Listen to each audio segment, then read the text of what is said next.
So Will Manso from Local 10, I said this earlier, he got to witness two different worlds over the last 72 hours. Saturday night, he's in Tallahassee. He's watching the Canes take care of FSU at Doak Campbell. And then, an hour ago, he's at the Mike McDaniel Monday press conference. Which one of those was more entertaining, Will? Yeah, I would say Saturday night was probably more entertaining, though today was probably more insightful as to, what a mess the Dolphins are right now. I mean, and no matter what Mike says, I mean, what's he going to say, right? Like, I always tell people, like, oh, did you ask him the tough questions people ask me? I'm like, we asked them the questions, but I mean, the answers are all going to be the same. This team right now is playing bad football. I don't know what else you could say. And Will, we talked about it. Was 2023 an outlier? Because it seemed we're all excited about that, but the other 4 years aren't good, and this year is embarrassing. Yeah, I think you're getting to the point, right, where you have to say that. We all think back to the start and how the excitement, and it goes to show, too, guys, I think because people are critical, and fans in particular, and I get it because you get frustrated. I'm a fan, too. I get frustrated at the teams I root for when they don't play well. But it gets personal when people start insulting Mike and his looks and what he wears and the way he talks. None of that mattered when they were playing well, winning games and scoring 70 points. Everybody thought it was the coolest thing in the world. And it goes to show, Channing, is that, when you get figured out, when you don't adjust in this league, and when teams figure you out and you don't find ways to fix it, that everything is going to be criticized, whether it's personal, professional, the play, whatever. And it's clear the Dolphins have reached that point. And again, the criticism of Mike McDaniel and this team and the front office and everything that's coming is fair, because this team has been going in the wrong direction now on a few years running. What did he have to say today, by the way, at the press conference? I know you say, and fans are always the same way. Whatever you ask is never going to be enough, because what they really want you to do is scream at him. You should quit. Yeah, you should be fired. You stink. Pull down your pants. Like, that's what they want us to scream. But anytime we've had someone on who, coaches back when they were having, difficulties, people always text in, oh, you don't ask any tough questions. Like, wait, you want me just to berate the guy because that's what you're doing on the text line? Like, that's not the way it works. But what did he say today? Did he seem to have any answers for anything? Did he take the onus of the performance on himself? Like, what was his vibe? I mean, the vibe is this: he takes blame for it. I think I asked him straight up, and others as well, but I asked him, like, what you say preparation is there during the week, but it doesn't show up on game day. He has said that now multiple times after losses. How in the world are you not seeing that the preparation isn't there and you're thinking it is and it doesn't show up? And his answer is, look, it falls on me. Somewhere along the line, it's not working. Those are things that fall on me, and we have to communicate. And that starts with me. It starts with the staff. But he said he has full confidence in the staff and players. Look, he and other players as well, Jalen Phillips, Malik Washington, others discussed today, there's no finger pointing going on. At least they're not saying that. And I think it's natural in a locker room of 53 players and a bunch of coaches and a head coach that people start looking and saying, you know what, I did my job yesterday. Those other guys didn't do their job. I think this team has been so bad, guys, in so many areas that I don't think anybody can look in the mirror and feel pretty good. I just don't. I mean, I know Tua played well yesterday, but there are going to be things he looks at, particularly that last drive, when they had the last chance that they didn't do well.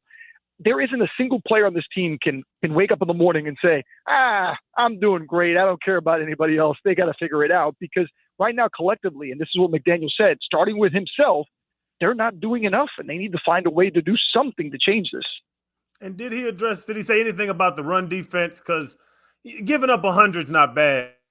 Giving up 200 to one human, that's embarrassing. Yeah, embarrassing. Especially, look, the classic line of no disrespect, and here comes the disrespect right after you say it. No disrespect to Rico Dowdle, but he's a backup for a reason. He's a good football player, and he runs hard, and credit to him having a great game. But there's no reason in the world that he should run for 208 yards against the Dolphins. I mean, that's embarrassing.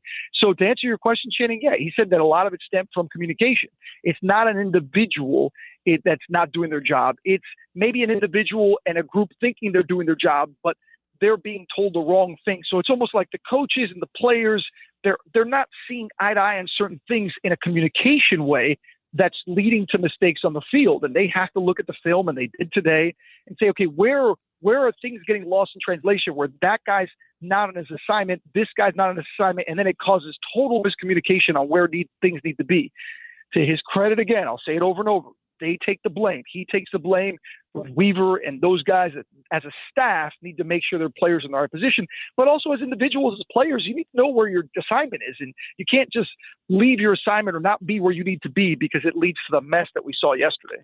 I think, it's commendable, Will, that they take the blame. I heard McDaniel's press conference yesterday. I was reading the quotes today. He puts himself first because I think it's the right thing to do if not everybody's holding him accountable. But at the end of the day, I don't think this roster is very talented. I think we're seeing that.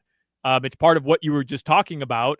I don't think a lot of the young guys that were drafted are very talented based on statistics and numbers and evaluations. Is there any part of this team, because we thought it was going to be the front seven, that's been proven wrong.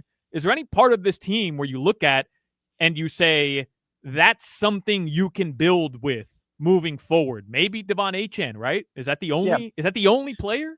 No, there's pieces. Look, Patrick Paul has showed some glimpses he could do to the offensive lineman. There are players defensively, I think. It's just, but again, Solana, we're talking about individuals. As a collective, they just aren't good. And I think we could reach the point where we could feel comfortable saying it as more fact and opinion that this isn't a very good football team. It hasn't been constructed well. And unfortunately, a lot of the problems that are having are problems that we as media and also fans, look, we're fans as well, and then fans calling into you and tweeting and doing all this stuff, have seen. The construction of this roster in the offseason and the money spent and allocated wasn't very good. There was concerns in particular areas, i.e. the offensive line, i.e. the defense in certain parts of the defense, that aren't very good, that money and resources weren't allocated maybe in the best way possible. And that falls on one guy who doesn't talk today, and that's Chris Greer. And we talked plenty of times in the show about Chris Greer, the job he's done or hasn't done. And while Mike McDaniel sits there and takes all the bullets and has to listen to all this stuff and gets ripped, again, a lot of it rightfully so, you're only as good as the product you're given and the players you're given. Like, you can only make so much. What's the old saying? You give me the ingredients, I got to cook it, but I'm only as good as the ingredients I get. I think that's what's happening with the Dolphins. Like, Mike McDaniel can sit there, yell and scream or change things, bench guys, move guys around. I don't think it's going to make a damn difference. I just don't think this is a very good football team. And Will, should we read into it this way, where the Patriots went into Buffalo and beat Josh Allen in Buffalo, something that Mike McDaniel and Tua's never done? The Commanders with Dan Quinn and Jaden Daniels winning playoff games last year, going to the NFC Championship game. Just you're looking at Shane Steichen, what Shane Steichen's doing. Oh, yeah, you must be pissed about Daniel Jones, but Shane Steichen's doing in 3 years being there in Indy, and now we're here 5 years, 6 years or 2 or 5 years with McDaniel, and we're still just spinning wheels.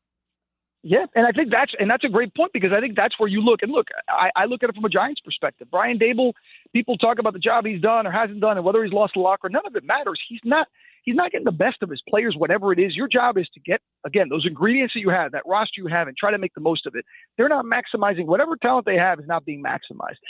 Could they use more talent? Absolutely. I think this roster isn't comprised the way it probably should be. But when you see players bounce around and go to other places, you mentioned Daniel Jones and have success, you look back at where they were, you say, maybe that person wasn't doing the job. And I wonder how much the day that it moves on, the Dolphins move on from Mike McDaniel and this regime, will we see the Tuas of the world go off and have enormous success somewhere else and win games? Other players as well on defense that have maybe struggled have success. We've certainly seen it before with certain guys, and I'm curious if that's going to be the case, because sometimes the message gets lost. The thing that I keep going back to, guys, is that Mike McDaniel talks about preparation is there. We think it's there. It doesn't show up. Well, maybe the message is just getting lost in translation. Maybe the players are tuning out that message. And when that happens, that's on the head coach, and that's probably a sign that head coach's future is in that particular place. McDaniel here is probably not a very good future. We're up against it, Will, but how was Saturday night in Tallahassee? Are the Canes the best team in the nation, in your opinion?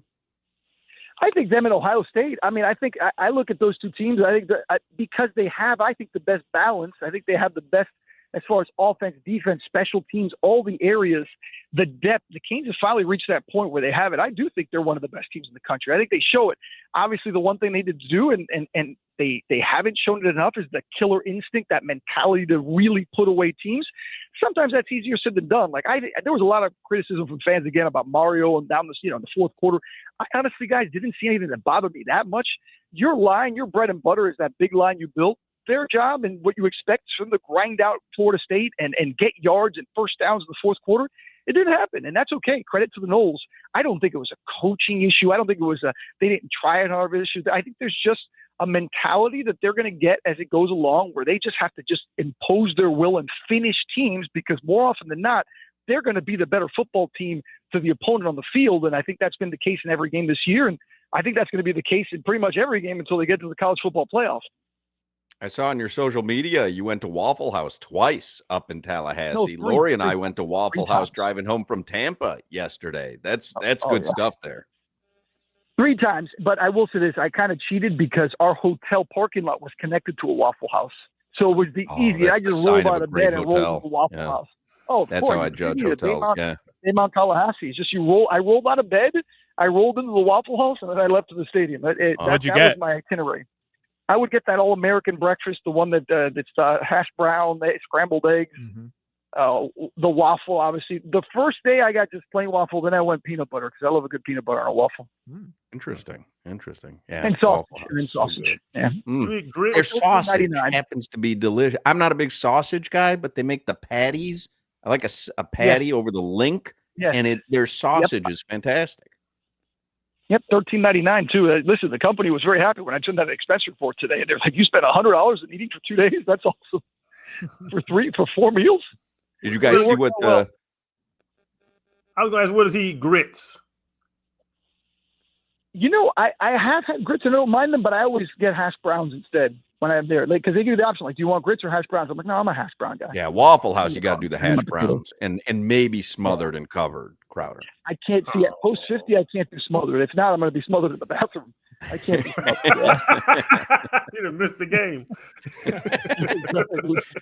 All right. We'll see you at the Panthers tomorrow, I'm guessing, right, Will? We will. Yeah, I'll be there tomorrow. We'll be going live and enjoying the festivities. We will be doing the show there, so we'll see you then. Thanks, Will. All right, I'll swing by. All right, guys. All right, there you go. Will Manso from Local 10. Big fan of the Waffle House, as am I. Anytime I'm bumping, there's just no Waffle Houses around me. There's the one in Davie. Yeah. And there's the one in next to the old radio station that they built in Miami Gardens. Problem down here, they have First Watch, and they have a lot of cute little breakfast spots. Nothing like a Waffle House, though, man. Like, you walk into that Waffle House, it's just like, feels. Listen, there's 877,000 Waffle Houses in Atlanta. I've been to Waffle House. I know, that's the thing. There's just not enough down here, so it's novel. So every time we go to Tampa to see DJ, like driving home or something, I try to hit a Waffle House because they don't have them down here. But you're right. Like most places, they're literally just like every 4 blocks. But have you been to First Watch? I love First Watch. Oh, if there's a Waffle House next to a First Watch, you know which direction you're going to go. They just opened. Lie. They just opened up a First Watch across the street from my house. Literally opened up like 2 weeks ago. The line at 7 a.m. is insane, man. Yeah. Insane. That place is so good, though. Yeah, you got to order on the way to go. Then you get it, and then you just kind of sit outside on a bench and eat it. I don't like that. I like looking at the menu. Well, the only thing Waffle House is lacking right now is avocado toast. I looked over that menu 6 or 7 times. I could not find it anywhere, so I had to get a waffle. You think anything there is fresh? Everything at Waffle House is fresh. You watch them cook it. You think they're going to pick up avocados every morning? That lady back there. They obviously haven't. But once they add avocado toast, look out. With the 6 teeth, they're going to get everything seasoning. Avocado toast house. I ain't talking about it.